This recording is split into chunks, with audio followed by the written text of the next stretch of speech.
Hey guys, GaiaGaiyus here.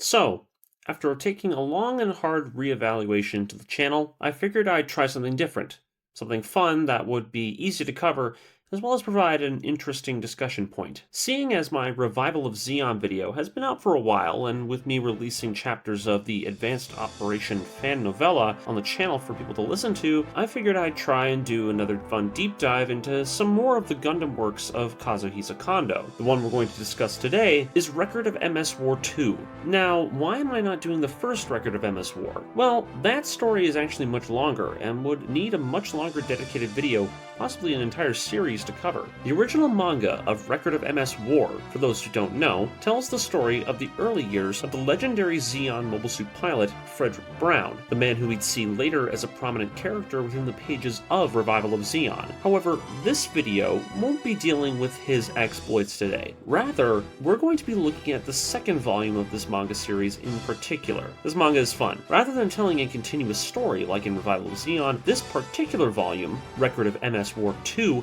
acts more like a collection of Kondo's other short stories, all taking place within the same timeline that Revival of Zeon rests within alongside the UC proper. And for this video, we're going to be looking at the very first story that this miniseries introduces, one I find extremely intriguing, as you'll see why towards the end of the video. For now, let me set the stage for our journey. Operation Titan. The year is UC 0083, and the Federation is working hard to eliminate the remnants of Zeon found all throughout the world. What you might find interesting about this short story right off the bat is that, at least from the dialogue, these events are taking place months before the events of Operation Stardust. Kondo himself is very unclear about the specific date this story takes place, but from what we're going to be seeing later, you'll understand why it makes sense to put these events before Stardust Memory. Now, as for what's going on, what's surprising about the Federation's mop-up efforts right now is it seems these combat operations have managed to expand far beyond the Federation's general territory. Far beyond it, in fact. Our story begins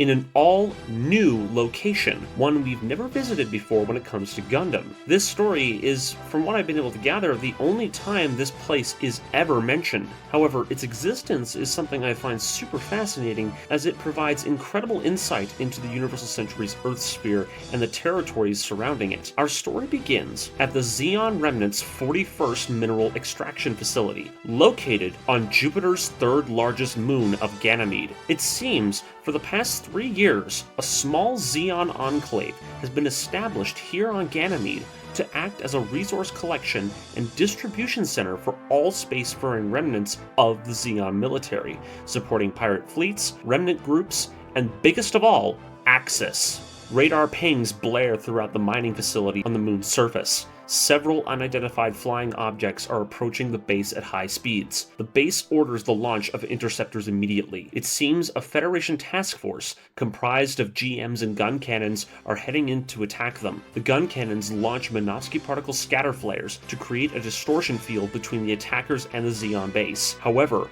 a squadron of Gelgoog Marines has launched to meet them out in the field. One of the pilots curses, a GM command type leading the formation. He orders his 4 teams to move out with their objectives. 2 teams will distract the enemy, the other 2 will go destroy the main target. As the mobile suits fight, a formation of mobile armors race by, their speed leaving the GMs to struggle keeping the pace as they zip past them, tearing them to shreds. These mobile armors appear to be an extremely primitive variant of Gaza-type mobile suit, lacking any form of transformation mechanism and solely acting as mobile armor units. One of the GMs has its head slashed off by the mobile armor's claws, leaving the machine to explode in the vacuum. The gun cannon team makes its descent though, its target being the mining facility located at the bottom of a vast trench on the moon's surface. But before these units can get a lock on, one is destroyed, leaving his partner to freak out as his unit as well is disabled. Moving into a defensive position, the gun cannons try to locate the source of the attacks. They think it's a sniper unit at first, only to be met with the horrific machine that now faces them. Painted in black and red, this machine is the Valkyrie. The AMX-103P, this prototype mobile suit with wire-guided Psychomu weaponry, is in fact the technological precursor to the Hama-Hama, and the one piloting it is none other than a young Haman Karn. The Valkyrie's 4 arms lash like tentacles, blasting gun cannons left and right. 8 are destroyed. Along with this Valkyrie, Another mobile suit is acting as the machine's observer, watching from a distance and offering support. A heavily modified Gyan. Not only that, this Gyan is red. Yes, that's right. It seems that the Zeon remnants of Ganymede have requested Axis's support in helping their forces evacuate. Thus, Haman Karn herself and Shar Aznable have agreed to come and aid them. Good job. It seems you've come a long way, Haman. No response. Is everything alright, Haman? I'm fine. I'm still good to go. Shall we go after the rest then? But there's no time. Another squad is approaching from their right. The units race in. This specific machine is not the same as other grunts the Federation has sent.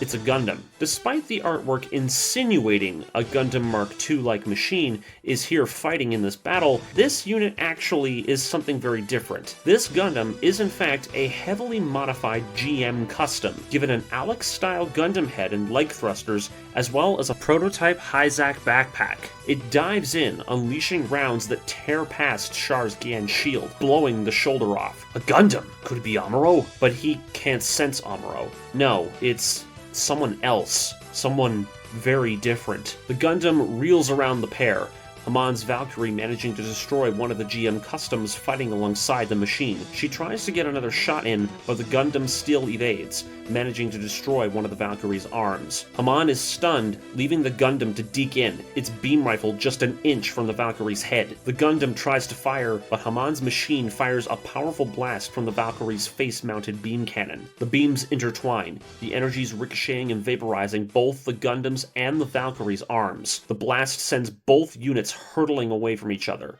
That Gundam can't possibly be Amuro. There's no way. That's enough, Haman. We're leaving. But Captain, I can still— Enough! Your machine won't match a Gundam in close combat. Shar gives the order to retreat.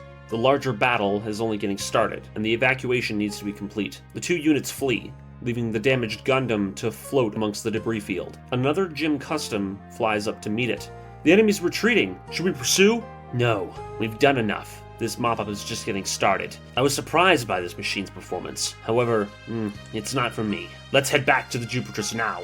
Yes, this battle, if put into the context of the larger UC, is chronologically the first appearance of Paptimus Shirako. This battle could be taken in a few ways.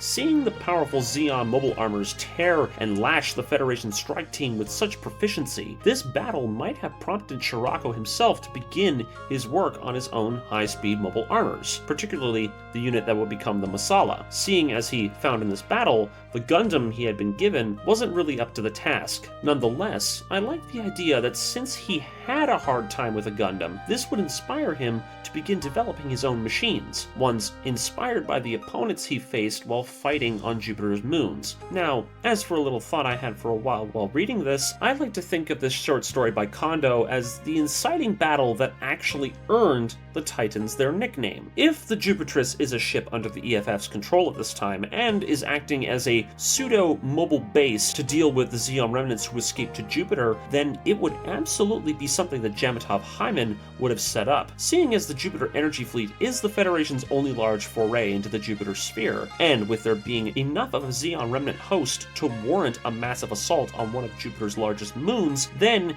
it would make sense that the Federation would convert its makeshift resource collection fleet into a fighting force to subdue them. Also hence why the Gundam Shirako is piloting in this short story is cobbled together with a collection of spare parts. If this battle were successful, in which it probably was, seeing as we don't hear from Ganymede at all after this point, well then, I'd like to assume that this mission's success would lead to Jamatov's strike team gaining them the moniker of the Titans after the success of this operation called Operation Titan. Anyways, that'll be it for this video. I just kind of wanted to do something small and just kind of work with that for the time being. Tune in next time where I dive into other obscure and lesser known Gundam stories, and I'll see you in the next one. Remember to like, comment, and subscribe, turn on notifications to make sure you're caught up with my videos, and this is GaiaGaiyus, signing off.